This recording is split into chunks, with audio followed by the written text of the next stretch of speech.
Hello hello थोड़ा थोड़ा hello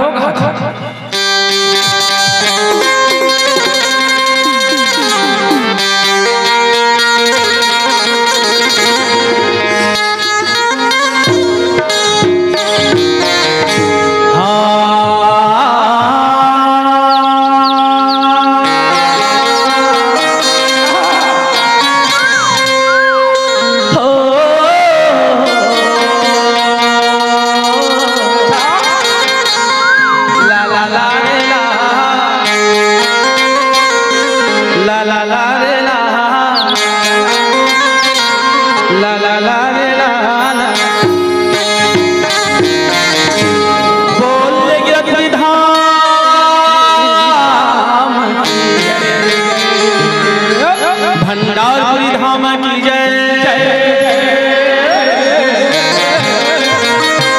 जोड़ा जय खाम की जय, संत समाज की जय, अपने अपने माता पिता ये बंगोली पावन गांव की जय, ये भैया पावन धाम की जय। बहन बंगोली, अच्छा बंगोली, हाँ संत समाज की जय, अपने अपने माता पिता की जय, श्रोता समाज। तो आप देखते भैया आज बढ़िया गांव में बाबा जी के बढ़िया ज्ञान के सत्संग मेला हवा है, बढ़िया आज दूसरा दिन है जे मैं आज बंगोली गांव की दीदी भैया भाई बहना बाबा गुरु हाथीराज जी के सत्संग के आयोजन रखे हैं। सत्संग के मतलब जे यहाँ सत्संग करे बराहिना नीलेश कुमार देखकर जरूर काया उज्जवल हो। कोई प्रकार के गलत रास्ता में चलत होते बेचारा आज यहाँ सत्संग मेला में जब ही ना तो अपन सब कुछ यहाँ त्याग करके बढ़िया सत्य के रास्ते में चले बढ़ता यार एक नाम से कैसे आज गांव में 3 दिन के लिए सत्संग रखे हैं। तो ये सत्संग के मेला में हमारे दीदी भैया भाई मनहा संत साधु मनहा आज बाबा जी के अमृत भी कथारा अमृत भी ज्ञान के गंगाला हमारे बड़े बड़े पंडित जी मन बढ़ावत है। हमन हा तो आप मन के बीच में आहंदाई हो छोटे से पंडितन नान जी खवन अगर हमारे मन से कुछ गलती हो जही हमारे मन से कुछ गलती हो जही फेंक के ढेला में कौन ला पेटी वाला वो बेचारा काबर मार नहीं मारना भैया नहीं मारना है ना काबर आज बार तो आने गांव में आए बराहन दादा काबरा भंडारा खुले हैं हाँ कस के खा है हाँ और घर के सेफ्टी में यहाँ है आज जटका बैठे नहीं तब गंगा देता ये गंगा में जब तक हम डुबकी नहीं लगाबो तब तक हमारे मन के काया उज्जवल नहीं हुआ भैया रात दिन काम तोड़ी मोह माया में फंसे हैं दादा। अगर बाबा जी के भजन अगर नहीं गाबो बाबा जी के ऊपर सुमरन नहीं करबो तब तक हमारे मन के जीवन में मधुरता नहीं आवा। बाबा जी हाँ इंसान जन्म देगा सत्संग करे पर भी कहे है रात दिन कमाना खाना में लगे है अगर सत्संग नहीं करे तो कोई मतलब के नहीं है। चलो दाई दादा हो एक बार जोरदार ताली बजाओ बोल गिरफ्ती धाम की ऐसने ताली बजाओ। तुम्हारे पाछू वाला मन नहीं खाओ का वो सब चलो हाथ उठा ताली बजाना चलो बोल गिरफ्ती धाम की आवाज यहाँ तक नहीं आवाज दे तो सत्संग में बैठे कहा था आवाज है कि यहाँ से कम से कम कुरुत तक जाना चाहिए। चलो एक साथ बोलो गिरफ्ती धाम की माता बस मन के एक अब पाछू वाला बात तो भाई के बैठे थे चला खाए नहीं जगाओ अपन आपला बोलो गिरफ्ती धाम की बोल भंडारपुरी धाम की ताली बजाओ के लिए बहुत बहुत धन्यवाद। मगर बाबा जी के आशीर्वाद से हम चल जाबो नीले ते साथ में सब झल ले जाबोगा है नहीं त कैसे जाबो कैसे घासीदास गुरु वंदना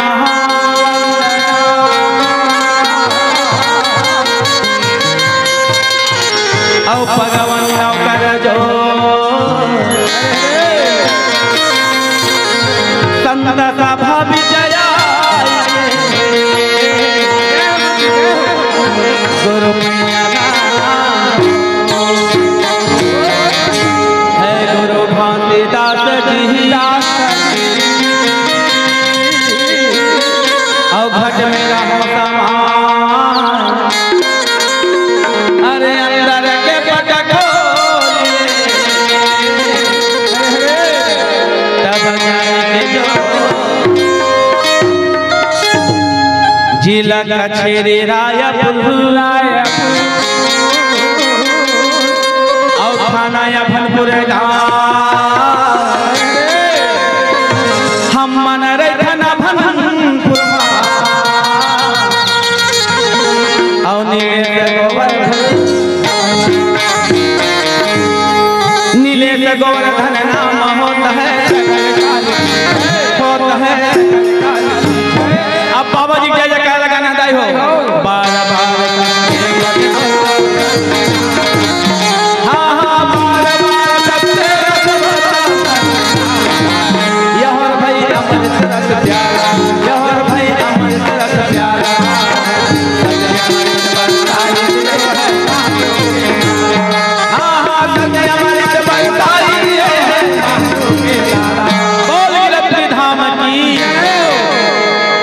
मोर यशवंत कुमार भाई गुरु मंच में आए बोल गुरु घासीदास बाबा की तो चलो भाई हो यही महीने में बाबा जी के ज्ञान के गंगा में नहावा था तो हम नहाओ कौन को नहाओ हाथ उठाओ 1 2 तेरी नहावा सुनानी सब झल नहा लगी तो चलो ज्ञान के गंगा में कैसे नहाबो ताली बजाते जाबो दाई हो ज्ञान के गंगा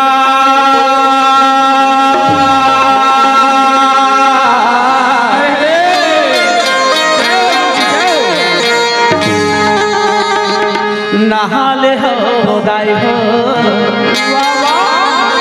सब झल नहाना तन के पाप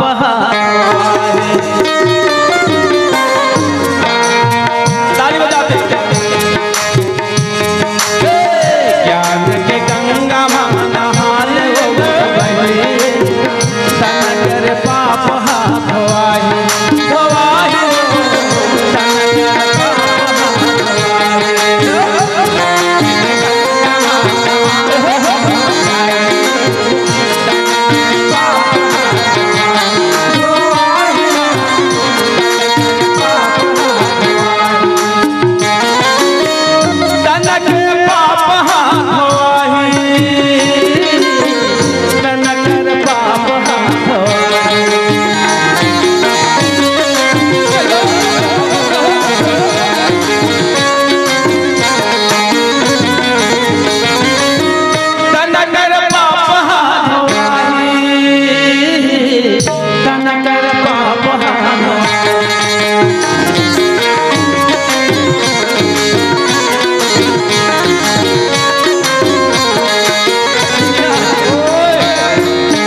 ज्ञान के गंगा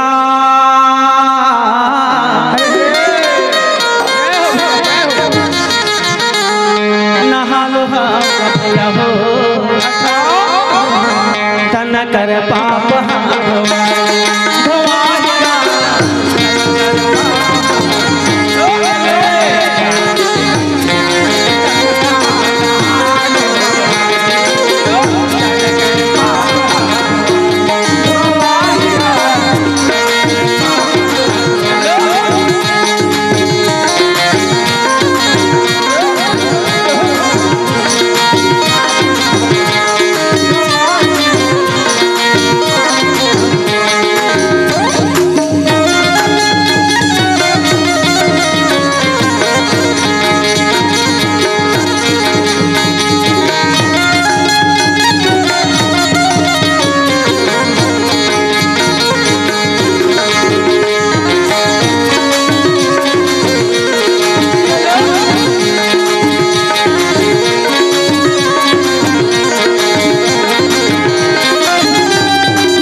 ओकरे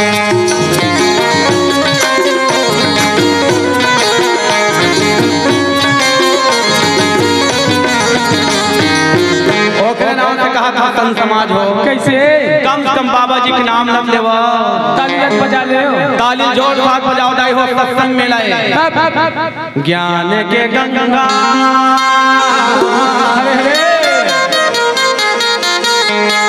नहा लो गभया। अच्छा तन कर पापा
पंडित जी मन बताए।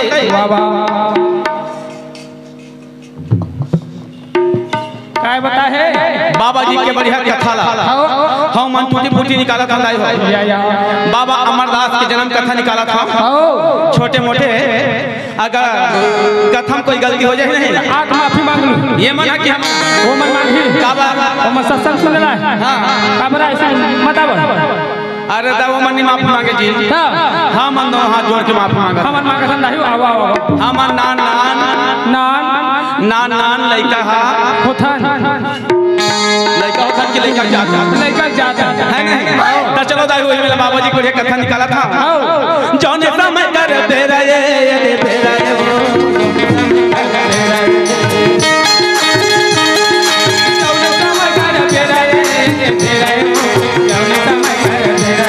एक समय में गुरु बाबा हरे आए हैं गुरु बाबा हरे आए गुरु बाबा हरे आए हाजी बाबा हरे आए गिरगिट में कहा नाम बाबा नाम नाम मुरा नाम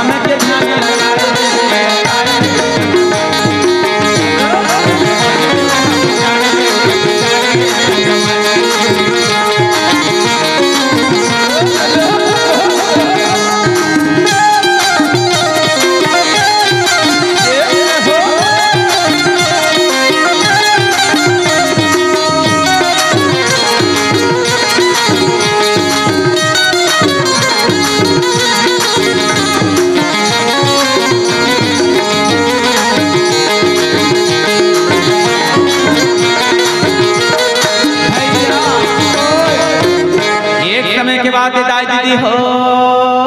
वाह वाह वाह जी। बाबा घासीदास और माता सफरा शादी हो कैसा या मैया हो। जब शादी हो काथे तक घर में बहू आते कैसे कावो बोलो ना। घर में बहू आते हाँ। जब घर में बहू आते तक घर अंजोर होते या उसी प्रकार से दीदी हो। ये नीले घर में बहू आते तक आया थे लहू आते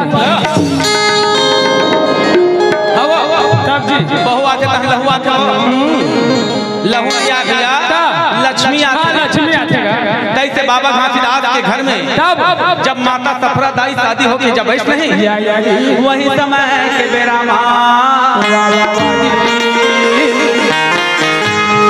बाबा घासीदास और माता सफरा जैसे जीवन बिताबो के सोचिस नहीं। बाबा जी माया में बंधाओ के कहाँ निकल गए? कहाँ ये? जंगल निकल गए। जंगल में निकला दादा। काबर अगर माया में मान लो में बंधावा था तन नाम के नाम से छूटा थे, तन नाम के नाम हम से छूटा दादा। देखा मैं सत्संग में जाऊँ बाबा, मैं सत्संग में जाऊँ, मैं माया में नहीं बसो कह के बाबा घासीदास कहाँ निकल गए? जंगल में निकला थे। मोरे जंगलियो झाड़ी बाबा कहाँ निकल गए? जंगल में। छाता पहाड़ के जंगल देखे हो? देखे दाई हो कौन कौन देखे? हाथ उठाओ तो ते देखे दीदी चश्मा वाली। आज की जन देखो तो बाकी जन देखे वो देखे चश्मा वाली। मोरे गुरु या बाबा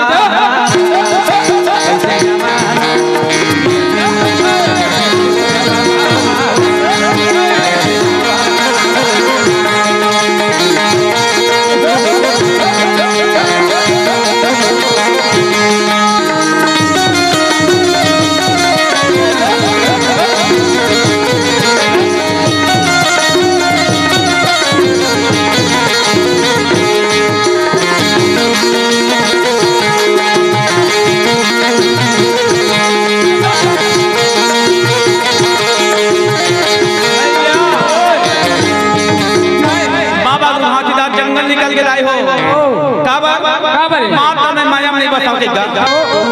बाबा घासीदास जैसे जंगल निकले, बाबा घासीदास जंगल निकले दाई हो।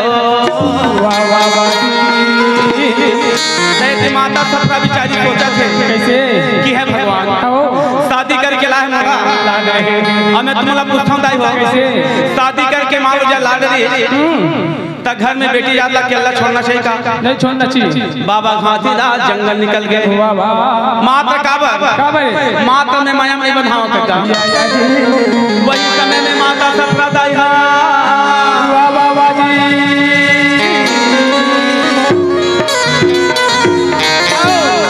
रोवा थे कि है सतनाम गुरु आते तो मोटे से का गलती हो गई बाबा यार देख तो मोर पति शादी करके ले हमारा काबर अकेले छोड़ के जंगल निकले के माता सपना दाई है गलब गलब के रोता है। कैसे रोए? कैसे? मोला कठिन कल्पना मारा रे गुरु कठिन कल्पना मारा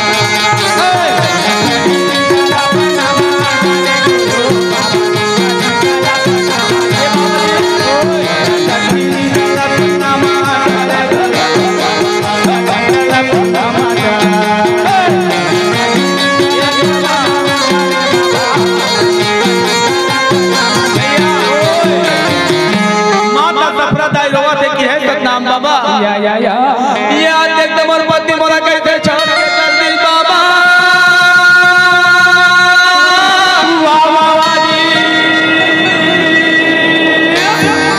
याद देख तो मैं कहाँ जाऊँ कैसे करेंगे माता ऐसी आशा मत कागज बाबा मन में दुखी हो के रोता है ये सतनाम रो लकड़ी जल कोयला भया कोयला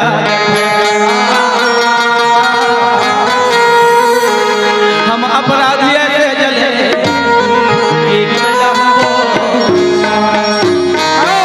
माता सफरा दाई रोता है मोला डहारे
जी कथा समझ आवाज के नहीं आवाज बताओ नहीं हो कौन कोला नहीं आवाज तोला नहीं आवाज वो तोला कहाँ आई नहीं आवे में जाना था ऐसे नहीं बाबा घासीदास बाबा जंगल निकल के ननी समझे बहनी हो जब जंगल निकली नहीं तब वही समय आकाशवाणी हो आकाशवाणी हो आकाशवाणी है कि जा बेटा घासीदास आज के बेटी सफरा लगे अल्लाह छोड़ के आगे है या और शादी करके लाने से बेटा अकेला छोड़ बेचारी दुखी मन में हवा बेटा जा दुखी रात दिन रोआ थे रात दिन बेटा माता पिता के रोआ थे पति के रोआ थे जा बेटा घासीदास जंगल से ते घर जा बेटा घासीदास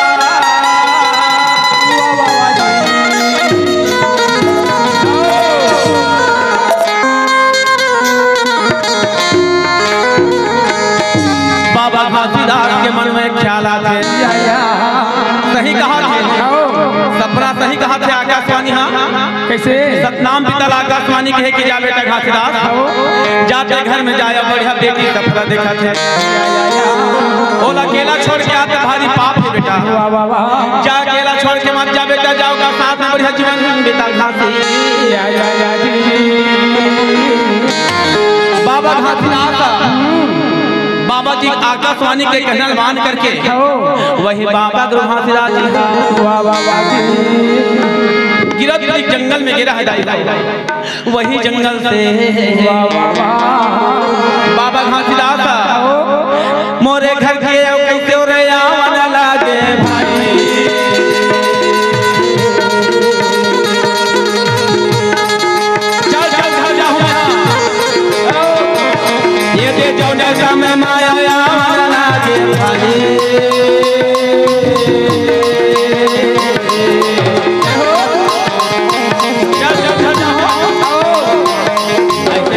के बाबा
बाबा घासीदास की जय। आज देख तुम्हारे भैया ग्राम थूहा के रहने वाला थूहा के रहने वाला हमारा रिश्ते में नवा गांव के रहने वाला हमारा श्रीमान श्री गोपाल दास भैया, ये हमारे सगे भाई चौका पार्टी 500 के सब प्रेम दान दे, जोरदार ताली बजाओ।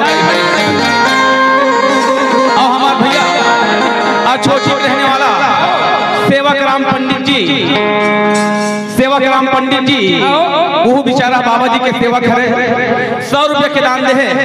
बोलो उसकी श्रद्धा भक्ति। शिवानी टिम्पी प्रिया सृष्टि जितेंद्र देश लहरे परिवार ग्राम खर्रा के रहने वाला जिला दुर्ग 50 रुपये का प्रेम दान दे है। और हमारे भैया तोमन चंदेल जे अभी पीतल पक्ष में 2 दिन की हिच कार्यक्रम लग रखे जिसे एक बार कल जोरदार ताली बजाओ तोमन चंदेल के। आज का कल कार्यक्रम लग केला लगा कर रही थे। अब जब पंडाल लगे थे सब ओकरे माइक डेकोरेशन सब ओकरे भैया वो बढ़ते जाए तोमन चंदेल भाई बाबा जी के और करना करे मनोनिहा बाबा जी के चरणों में 20 रुपये के दान दे है। ये मन कटका दानी है ताली लग बजावा दानी तुमन कहा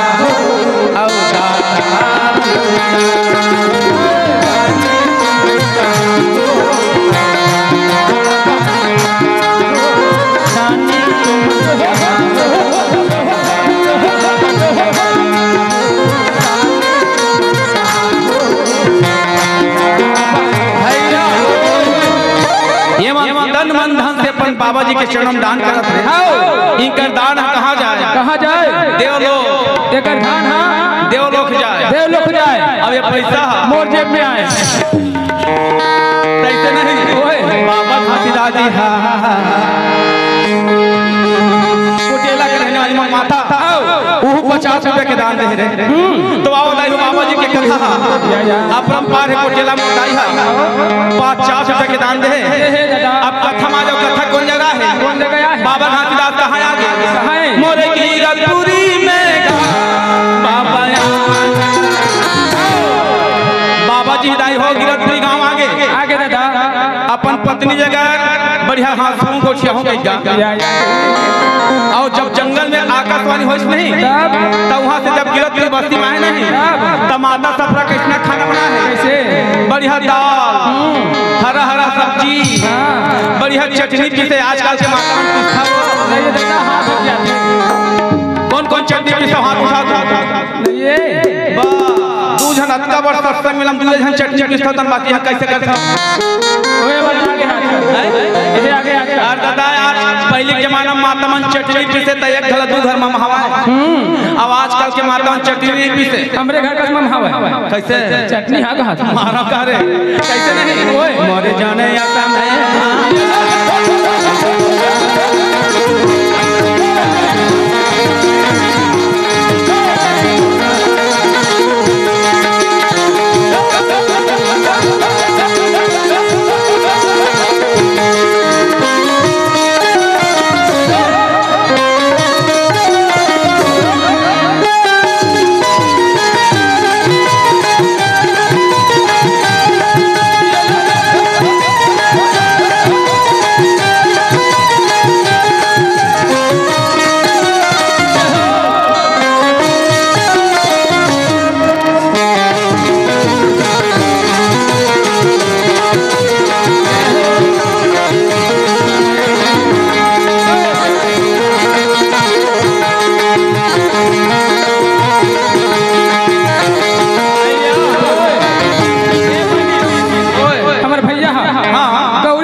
अच्छा बढ़िया बाबा जी नहीं 50 रुपये दान दे भैया बोल श्रद्धा भक्ति की बाल की।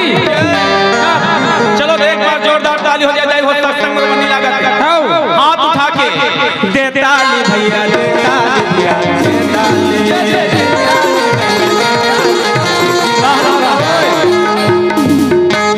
जे ताली अगर नहीं बजाही तो ढोला चूहा निकाला सत्संग में लगाई हो ताली बजाए लखे बाबा जी के नाम से हमारे मन के नाम से नहीं कहा था। अगर जब ताली नहीं बजाई तो हाथ में यही दिन क्या होता कुछ बन जानो हाथ में सत के नाम ला लेना है सत के नाम ला। चलो हाथ उठा के दे ताली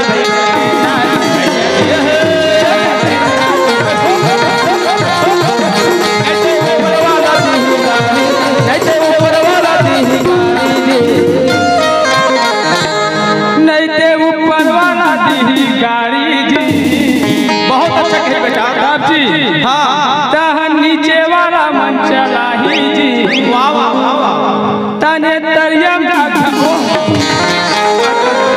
ये नो हो मैं गाड़ी के हाँ की गाड़ी के हाँ गाड़ी आरता में गाड़ी का हाथ हरे गाड़ी वह गाड़ी के है ये माता मन देते नहीं गाड़ी माता मन देते इसने वाला कैसना फड़वार होगा और दादा उसने नहीं भैया ये माता मन शराब दे दी शराब फिर हम पीबो उसने वाला शराब नहीं कहा था हमला ऐसे आशीर्वाद दी कि हम रेंग चल। अच्छा बाबा जी को दर से शरण में जाना कहा था एक नाम से कहा था कैसे सब धन सत्संग मिला आज दूसरा दिन बाबू पीला वाला तक को कहा था तुम छूटने तो हम अंदर जाओ देता ले भैया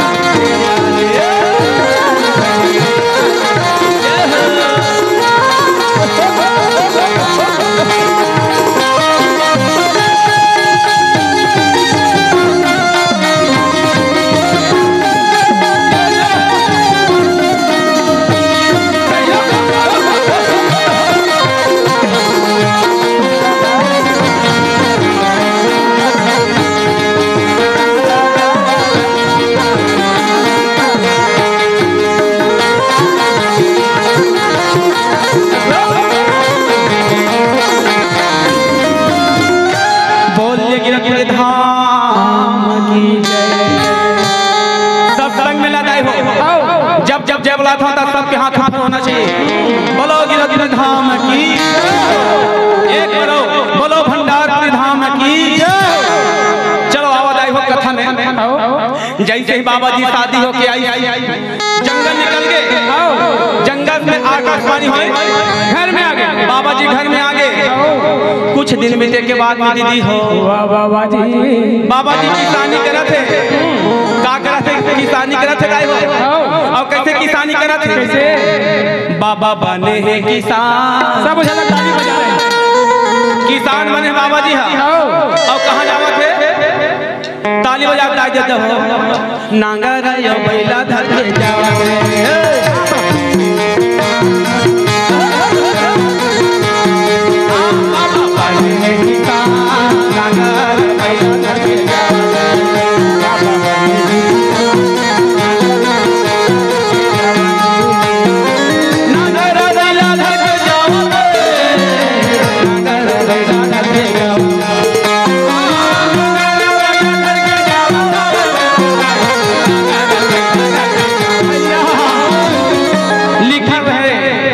मंदरौद के रहने वाली मोर माँ बाबा जी के कथा में 20 रुपए के दान दे और बाबा जी कहाँ जावा थे किसान बने दादा किसान बने नांगर भैया धर के जावत गा। चलो बाबा बने हैं किसान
डोली में बढ़िया याद देख तो कुछ दिन किसानी करे थे कुछ दिन के बाद में माता सफरादाई ऐसे बाबा जी की मर्जी हुई कि बढ़िया सुंदर माता सफरा खिदाई है जीवन बितावा थे बढ़िया काम धंधा में ध्यान लगावा थे। ऐसे सतनाम पिता की मर्जी हुई कि धीरे धीरे माता सफरादाई बढ़िया 1 महीना 2 3 4 5 6 7 8 9 10 11 12 13 14 15 16 17 18 19 20 दुनिया 9 महीना के पेट में रखे ये माता वाला पूछ ले तो हाँ वो तैसे नाव तेना 11 12 13 14 का था तो हलाबादी और दादा ये माता वाला पूछ ले नहीं पूछ तो दुनिया 9 से 10 तक में बढ़िया जन्म ले लेते तो हमरा कैसे हमार माँ 20 महीना में किस जन्म तोर माँ तो 20 महीना में ले लेते ये हलाबादी नहीं मारा तो भैया मैं आज तक झूठ नहीं बोलता बारी मार दूं जी इतना मारे मारू नहीं इतना भगाई भागू नहीं ले बता कैसे 20 महीना में पूछा था तू मल्ला तू मल्ला जाने वो ये धमतरी जिला है हां तो रायपुर जिला है हमारा रायपुर जिला जी और दादा कहीं जिला के बात तू मल्ला पूछता नहीं हो हां जैसे कि तुम घर भरती रहता हो अतक बल के तुम पेट खत ले ता तू मन हाथे से दिन में बोहरे था निकाल तैसे रात का निकाल के मर हाथे और गधा को छा सकते हैं बने के था भैया दुनिया हर दिनों में बोहरे थे और रातों में बोहरे थे तो है ना 20 महीना का था मतलब तोड़ के नहीं हवा है कैसे कि रात है एक बार हां दिन एक बार हां दो बार तो मतलब दोनों मिला के 2 दिन हो गए रात और दिन करे 2 दिन हो गए हां मैं है एक दिन हो है का 2 दिन हो गए दादा तैसे धीरे धीरे वो माता के महीना खो गए 9 महीना का है नहीं याद देख तो माता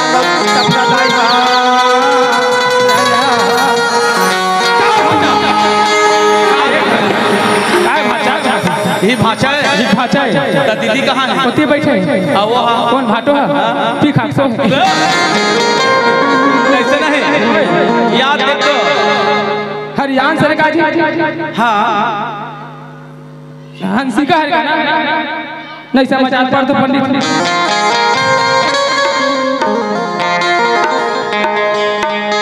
हबीस कुमार हाँ हबीस कुमार बाबा जी के चरणों में क्या पैसा दे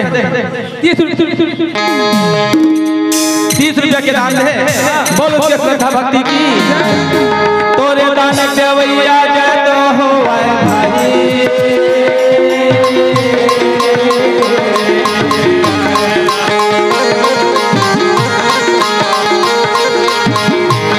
ये दे दान देवैया जय तो हो भाई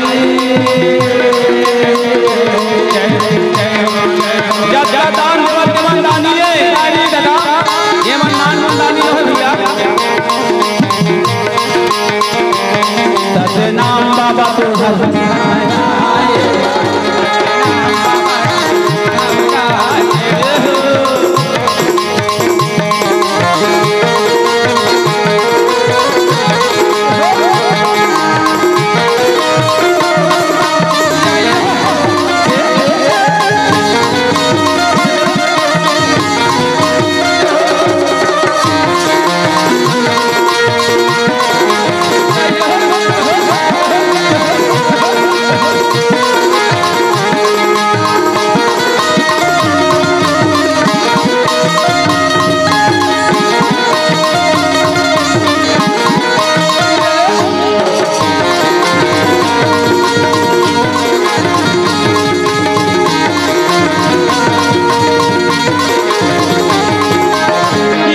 तो बढ़िया माता सफरा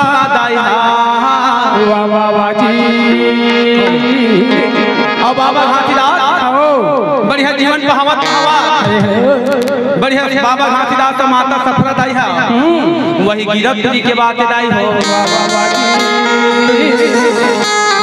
पहले के मन कैसे गिरफ्तारी जाओ कैसे उपाय बताओ तुम दाई हो सुनो ये सत्संग में लेना पहले के मन गिरफ्त में जाओ कैसे जावा कैसे एक मिनट में जो मास्टर जैसे कि चावल बनाता हो दीदी हो कौन कौन चावल बनाता हो हाथ उठाओ घर में हाथ उठाओ देख चावल बनाते थे सभी जन बनाता ना जैसे कि सुबह चावल बनाना है मान लो जाए 1 किलो तो 1 किलो चावल खाए पर निकाले ना दिमाग एक एक गिरफ्त नाम से निकाल दो अलग अलग काका घर से आज भी करते का हाथ उठाओ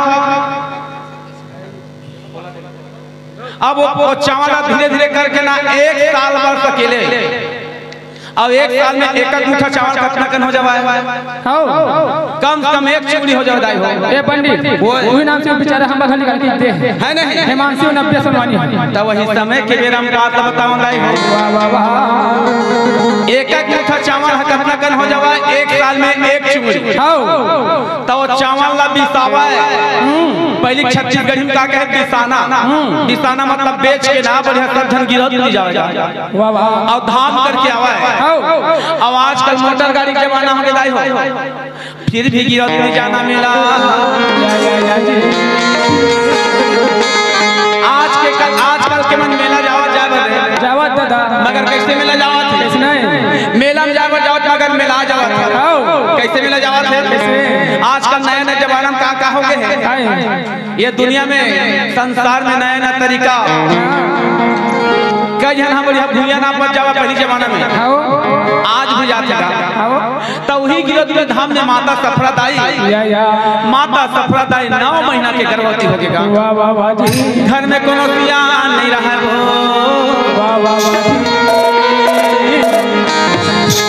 माता सफरादाई है सोचा थे कि है सतनाम ग्रो आज देख तो मैं हाँ अम्मल में हवा गर्भ में हवा आज देख तो मोला कोनो हाँ आज देख तो मोर घर में सियान नहीं है, मैं कहाँ जाऊँ कह के माता सफरादाई है। कैसे सोचे हैं कि है भगवान मैं कहाँ जाऊँ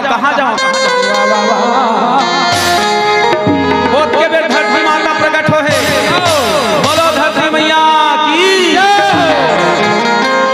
और कैसे तुमने धरती माता सतनाम सुमन रे हंसा, ये दे 2 दिन के जिंदगानी भैया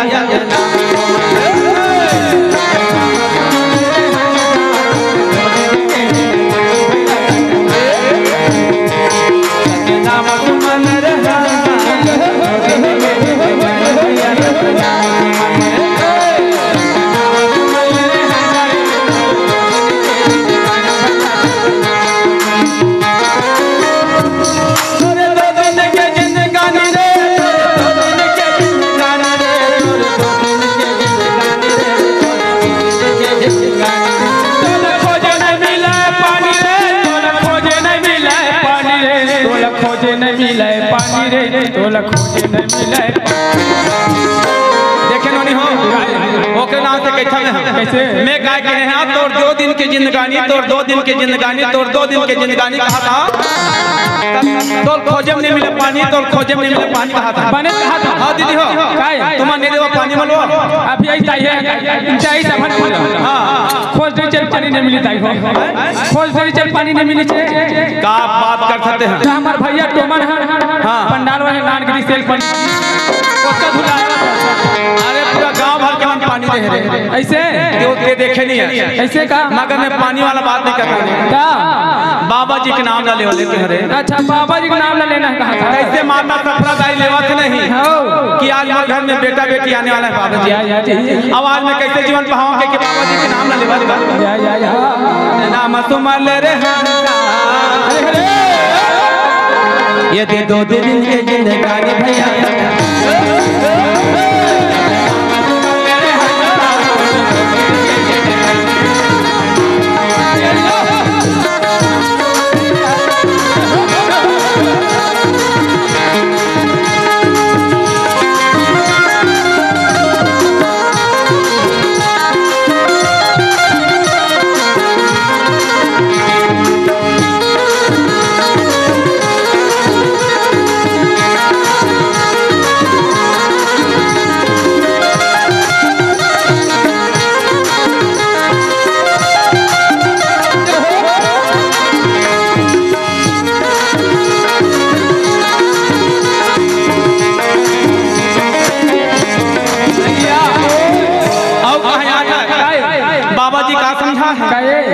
बाबा जी माया के बंधन बंधा है किसानी बाड़ी चला थे भाई बाबा जी अबे माता सफरा के घर में बेटा जन्म होने वाला है हो हाथ जोड़ लो चलो हाथ जोड़ो जब तक हैं बाबा जी अमरदास के जन्म होने वाला है हो और सभी यहाँ पर मुखार से बोलो है सतनाम है सतनाम है सतनाम जय सतनाम जय सतनाम जय सतनाम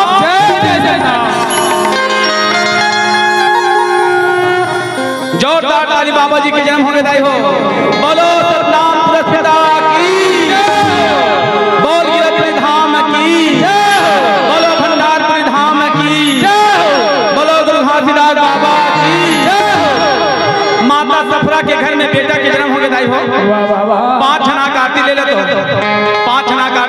बाबा जी के जन्म हो गए। बोल गुरु घासीदास बाबा की जय जय। 5 जना के आरती ले लगाए हो, तना के कथा बताबो। बोल गुरु घासीदास बाबा की जय।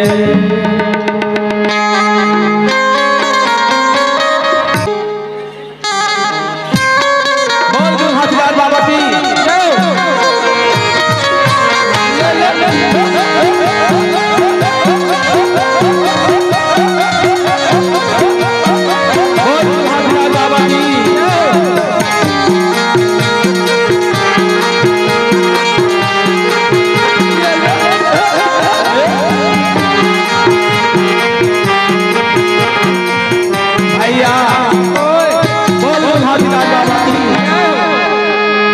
करे भगत हो आरती हो गुरु घासी बाबा। करे भगत हो आरती गुरु घासी बाबा की। करे भगत हो आरती हो गुरु घासी बाबा की। करे हाथ में ताली हो जाती घासी बाबा की। गुरु घासी बाबा की। गुरु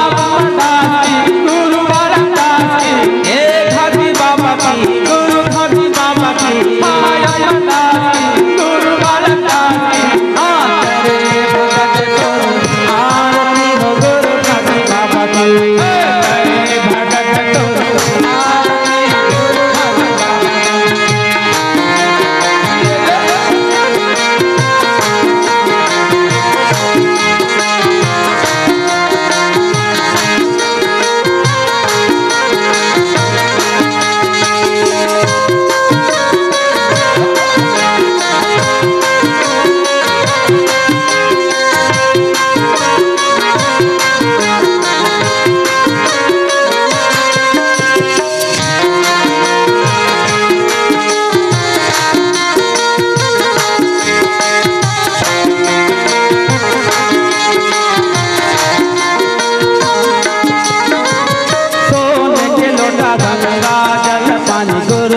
बाबा की।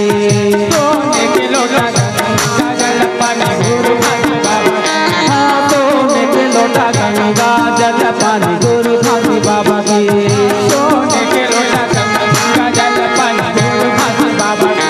हो या बोले या जलाओ दिया ना। हाँ, या बोले या जलाओ दिया ना।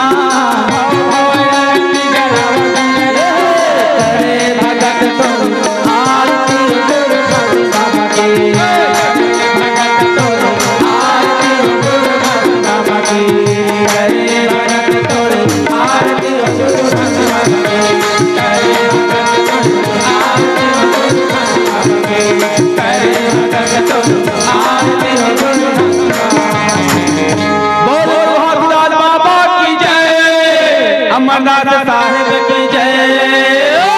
बालकनाथ गुरु की जय। जोड़ा जयते खाम की जय। एक बार जोरदार ताली बाबा अमरनाथ के जन्म हो गए हो। संगवारी हो आप मन ला ये वीडियो हाँ बने लागी सही तो ये वीडियो ला लाइक करहू, कमेंट करहू और शेयर जरूर करहू। और हाँ संगवारी हो मोर चैनल में नवा आए हो तो मोर चैनल ला सब्सक्राइब कर देहू। आप सबला जय जोहार, जय छत्तीसगढ़, जय भारत।